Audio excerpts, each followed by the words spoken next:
नमस्कार साथियों, तेरी मेरी कहानी साइकोलॉजिकल सेशन में आप सभी लोगों का स्वागत है। आज सेशन है 88 और टॉपिक है passive thoughts and active thoughts to understand both of them. कैसे हमारे अंदर का पैसिव मोड और एक्टिव मोड हमें कई बार बहुत सारे डिस्टर्बेंसेस के साथ साथ जीने पे मजबूर कर देता है। कई बार हमारे क्लिनिकल केसेस में ये देखा जाता है कि एक केस किसी एक प्रकार की शिकायत लेकर हमारे पास आता है। जब पूरी जांच और बहुत सारे साइकोलॉजिकल टेस्ट को उस पर अप्लाई किया जाता है और सारी केस हिस्ट्री को लेते हैं, तो कई बार ऐसा लगता है कि एक व्यक्ति अपने पैसिव थॉट के साथ वो केस बहुत लंबा चला आ रहा है, जिस पर कभी काम नहीं हुआ या जिस पर बहुत ज़्यादा काम हो गया। अगर आपके पैसिव थॉट्स आपको डिस्टर्ब करने लगे, अगर आपके पैसिव थॉट्स लगातार अपनी एग्जिस्टेंस आपके actively day to day life में इतनी ज़्यादा बढ़ा दें कि आपका जो एक्टिव थॉट प्रोसेस है या एक्टिव थिंकिंग है, या यूँ कह लीजिए जो आपकी रोज़मर्रा की ज़िंदगी की ज़रूरत है, जैसे कि काम पे जाना, अपने घर का काम करना, अगर स्टूडेंट्स हैं तो स्कूल जाना, पढ़ाई करना वगैरह वगैरह।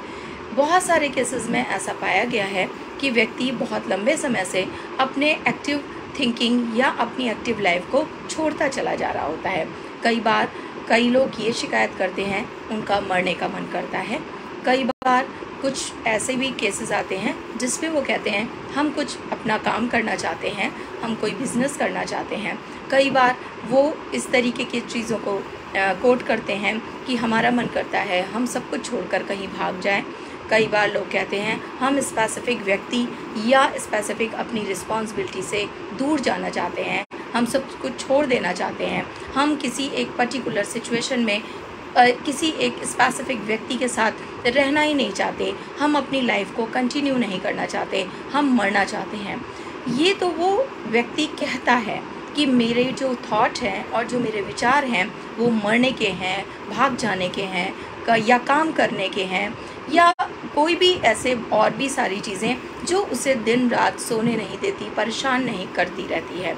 कई बार वो व्यक्ति ऐसे थॉट्स को समय समय पर अपने मित्रों से, फैमिली मेम्बर्स से इसको कहता भी है। लेकिन इसी के साथ साथ ये भी देखा गया है एट द सेम टाइम व्यक्ति एक्टिवली अपने डे टू डे लाइफ को जी रहा होता है, जो कि ये कहता है मैं सब कुछ छोड़ के जाना चाहता हूँ। वो उसका पार्टिसिपेशन रोज़मर्रा की ज़िंदगी में बहुत एक्टिव होता है, उसको एक बहुत अच्छे तरीके से काम को करने या अपनी जिम्मेदारियों को निभाने में एंजॉय कर रहा होता है। लेकिन साथ ही साथ इस थॉट का भी उसके दिमाग में एक चलना लगातार बने रहना होता है कि वो भाग जाना चाहता है। कई बार देखा गया है व्यक्ति कहता है मुझे तो पढ़ना ही नहीं है और वह व्यक्ति अपने स्कोर्स अच्छे ला रहा होता है। कई बार ऐसा भी होता है जो कहता है मुझे काम करना है, मुझे अपना कुछ ना कुछ वर्क करना है, मैं वर्क करना चाहती हूँ या चाहता हूँ, तो देखा जाता है वो इसके जस्ट अगेंस्ट अपने एक्टिवली बहुत अपनी दिनचर्या में वो पूरी तरीके से आलस, अपने स्केड्यूल को बिगाड़ कर इस तरीके से रह रहा होता है कि कहीं पर भी उसके थॉट का, यानी कि पैसिव थॉट जो उसके अंदर पड़े हुए हैं, जो एक्टिव नहीं है, जो उसे सिर्फ पता है कि मुझे ये थॉट आते हैं, ऐसे पैसिव थॉट हमेशा हमें बहुत लंबे समय तक परेशान रखते हैं, हमारी प्रेजेंट लाइफ से हमको डिस्कनेक्ट रखते हैं, हमें डिटैच रखते हैं अपने आज के जीवन से। तो कोशिश करें आज हम उन्हीं पैसिव थॉट्स पर थोड़ा सा और डिटेल में चर्चा करेंगे। मैं आप सभी लोगों को थैंक्स देना चाहती हूँ इतने सारे सेशंस में अपनी समस्याएं, अपने लाइक्स और अपने कमेंट्स और अपने शेयर हमारे सेशंस के करने के लिए, हम तक अपनी समस्याओं को पहुंचाने के लिए आप सभी का बहुत बहुत धन्यवाद है। इसी तरीके से अपना जो सहयोग है और अपने जो आपका अवेयरनेस है अपनी जीवन को जीने का, वो हमारे इन सेशंस के साथ बनाए रखें। हम कोशिश करेंगे कि आपकी हर दिन आने वाली समस्याओं को बहुत हल्के अंदाज में एक आम तरीके से कैसे सुलझाया जा सकता है, कैसे आपको एक सही मायने में वो चीज़ों का दृष्टिकोण या साइकोलॉजिकल ऑब्जर्वेशन आप तक पहुंचाया जा सकता है, जो कई बार हम किसी प्रोफेशनल व्यक्ति या प्रोफेशनल हेल्प से, एक्सपर्ट से ले नहीं पाते या लेना नहीं चाहते। चलिए अब आगे बढ़ते हैं पैसिव थॉट पर। पैसिव थॉट में जब व्यक्ति को इस तरीके के थॉट आए तो उसे सबसे पहले आप देखेंगे कि जब भी आप उससे पूछेंगे आप मरना चाहते हैं तो फिर आप मरे क्यों नहीं, तो वो कहेगा मेरे पास बहुत सारी जिम्मेदारियां थी, मेरे पास कोई और ऑप्शन नहीं था, मैं फला लोगों को हर्ट नहीं करना चाहता था।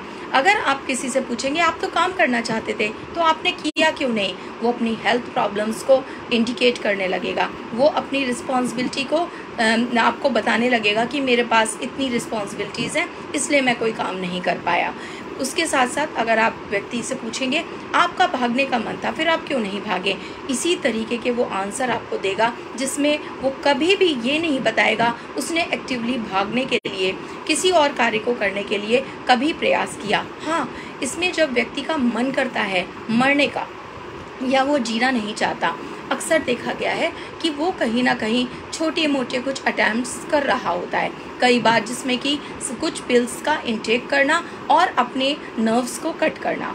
कभी भी आप देखेंगे ऐसे केसेस में नर्व्स इतनी डेप्थ में कट नहीं होती, पिल्स कोई भी ऐसी डेंजरस पिल्स का इंटेक नहीं होता। हाँ, केस हिस्ट्री अटेम्प्ट सुसाइड की बनती है कि उसने अटेम्प्ट किया किंतु वो कभी भी सक्सेस नहीं हो पाता क्योंकि ये थॉट उसका पैसिव थॉट है।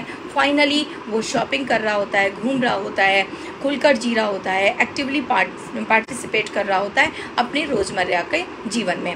उसके साथ जब व्यक्ति अपने पैसिव थॉट की वजह से वो कहे मेरा स्कूल जाने का मन नहीं होता, मुझे पढ़ाई अच्छी नहीं लगती, मुझे काम करना अच्छा नहीं लगता, मुझे ऑफिस जाना अच्छा नहीं लगता, या मुझे घर का काम पसंद नहीं है, मैं इस लाइफ में जीना नहीं चाहता या जीना नहीं चाहती, आप उसी समय कोशिश करें कि वहाँ पर इमीडिएट इंटरवेंशन होना बहुत ज़रूरी होता है। क्योंकि अगर आप किसी व्यक्ति के पैसिव थॉट को बहुत ज़्यादा वैल्यू देकर धीरे धीरे आप उस व्यक्ति को इस मोड़ पर पहुंचा देते हैं कि वो अपनी एक्टिव लाइफ से अपने पैसिव थॉट में इतना ज़्यादा इंगेज रहने लगता है कि वो अपनी एक्टिव लाइफ छोड़ता चला जाता है। इसमें कई बार हम व्यक्ति को ये मानकर कि इसे शायद सपोर्ट और सही किसी प्रकार के कोई ट्रीटमेंट की ज़रूरत है, किंतु वो ट्रीटमेंट विलिंगली सीख नहीं किया जाता, इसलिए ट्रीटमेंट्स वर्क नहीं कर पाते। तो हमारे एक्टिव जो हमारी थिंकिंग है उसमें अगर हम देखें तो जो अगर हमें पहचानना हो कि हमारी पैसिव थॉट क्या है और हमारी एक्टिव थॉट लेवल या थिंकिंग क्या है, आप हमेशा देखेंगे एक्टिव थिंकिंग में एक एनर्जी चाहिए होती है।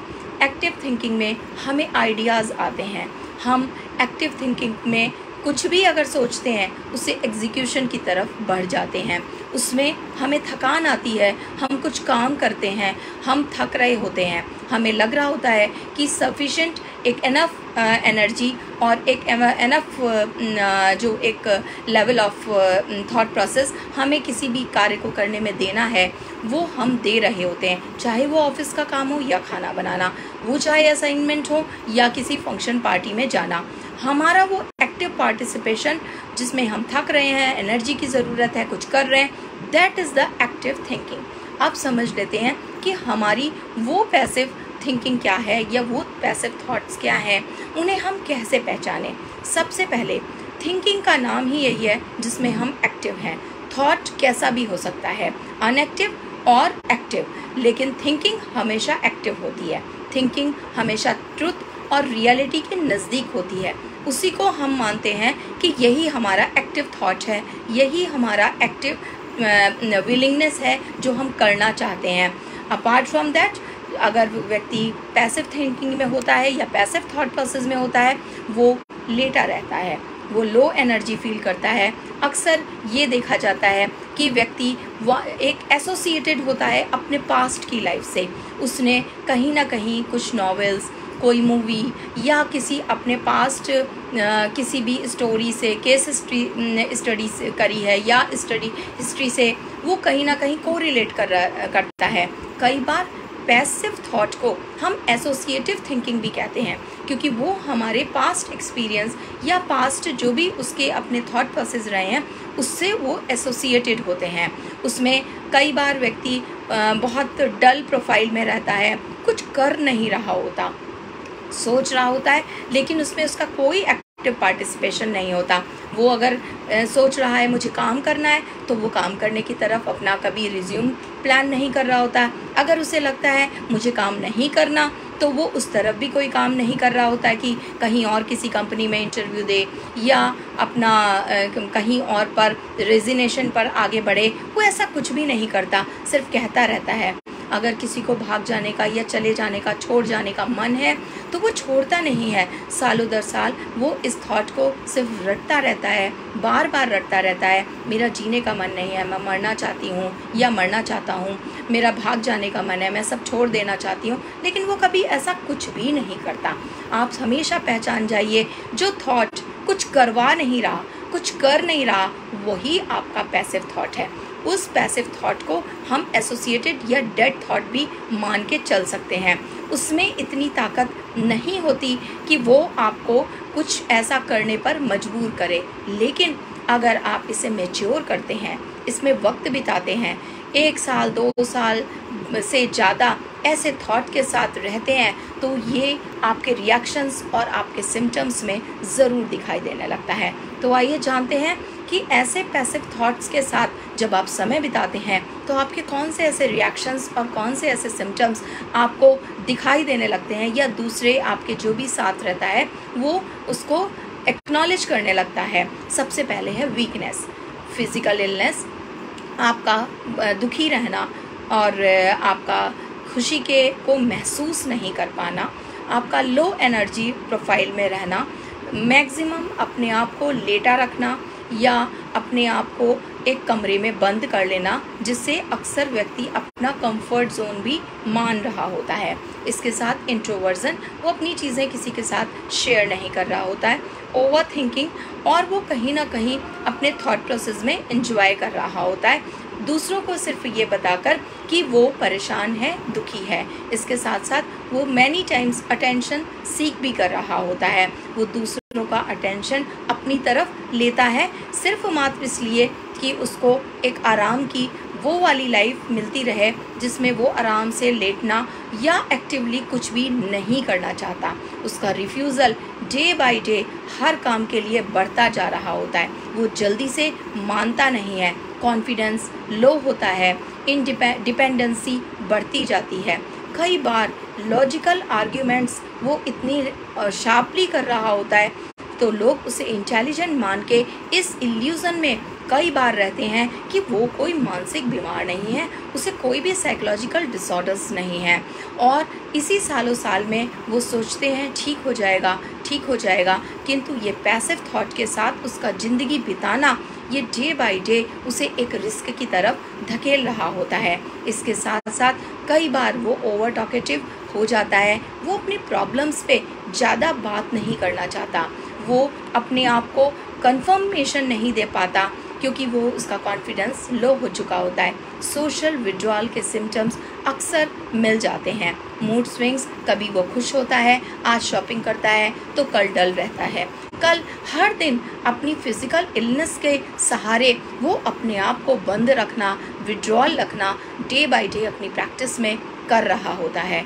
अब आगे चलते हैं, जब ऐसे सिम्टम्स किसी भी बच्चे या बड़े में दिखाई देते हैं तो व्यक्ति या उसके घर के लोग सबसे पहले क्या करते हैं, और जब वो प्रोफेशनल की टेबल पर पहुंचते हैं, चाहे वो साइकेट्रिस्ट के पास जाएं या क्लिनिकल साइकोलॉजिस्ट के पास, वहां पर जो डायग्नोसिस बनती है वो डायग्नोसिस अक्सर सबसे पहले डिप्रेशन डायग्नोस होता है और उसके बाद उसकी एंटी डिप्रेशन मेडिसिन चलने लगती हैं।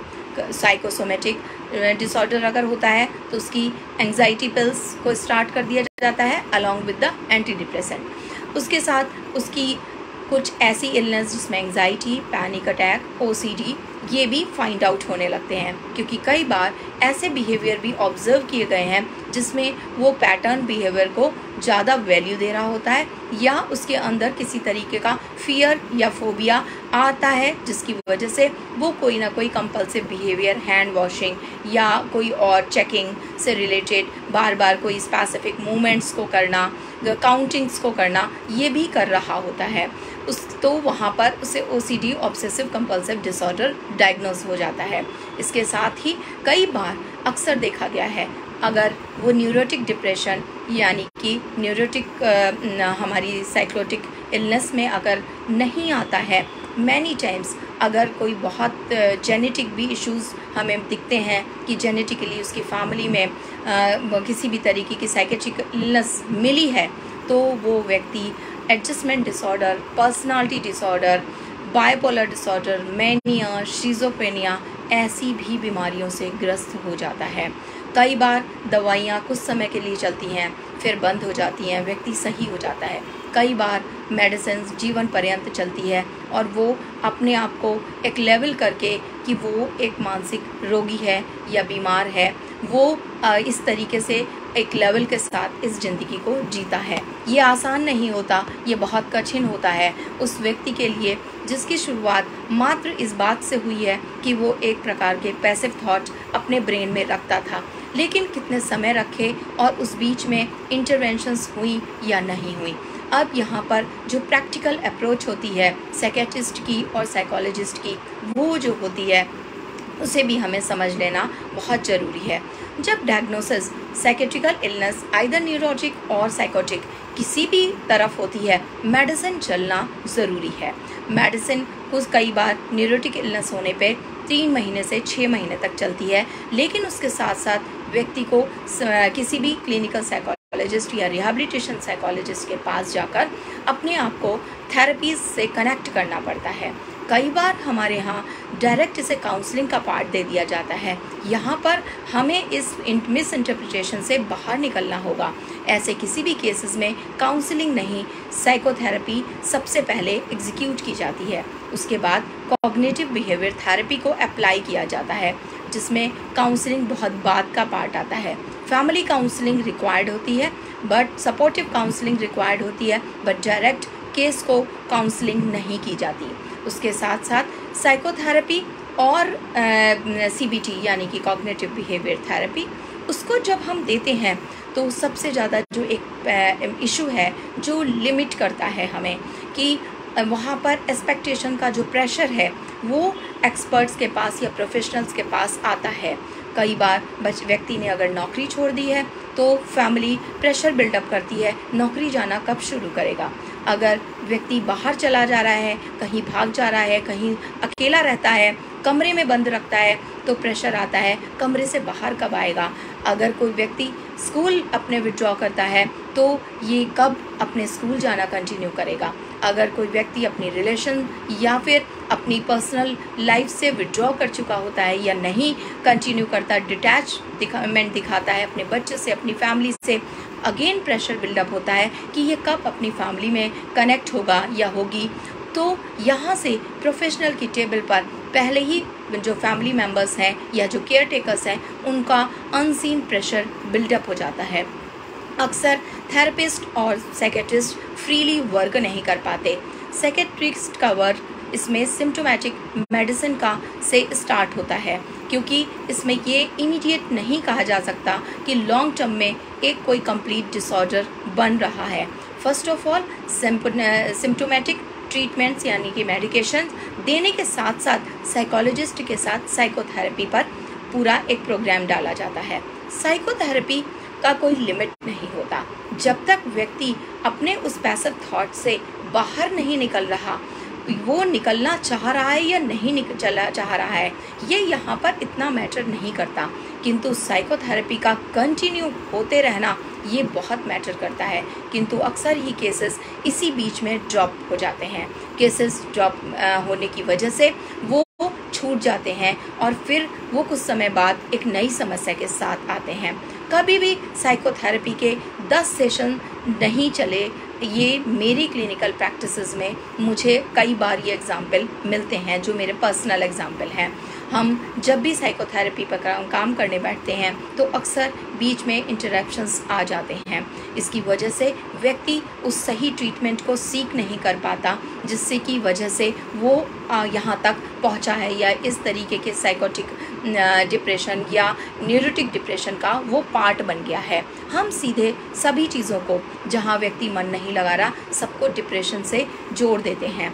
कई बार डिप्रेशन न्यूरोटिक हो या साइकोटिक, वो सिम्टोमेटिक होता है। उसके रीजंस, उसके रूट कॉज बहुत गहरे होते हैं। उन्हें समझना और उनको सही से पूरा एलिमिनेट करना बहुत ज़रूरी होता है, जिसमें साइकोथेरेपी एंड साथ में कॉग्निटिव बिहेवियर थेरेपी का सबसे ज़्यादा रोल इम्पॉर्टेंस होती है। और हम यहाँ पर अगर मैं बात करूँ कि मैं लोगों को एडवाइस करना चाहूँगी, सबसे पहले अगर आपका व्यक्ति कुछ भी ऐसी शिकायत करता है या उसके मन में कुछ भी ऐसा विचार चलता है, वो आपसे कहता है, आप उससे ये मत समझें कि खाना तो बना रही है, बच्चों को भी देख रही है, बस यही तो कहती है मेरा मन नहीं लगता या मेरा मन करता है मैं कहीं चली जाऊं।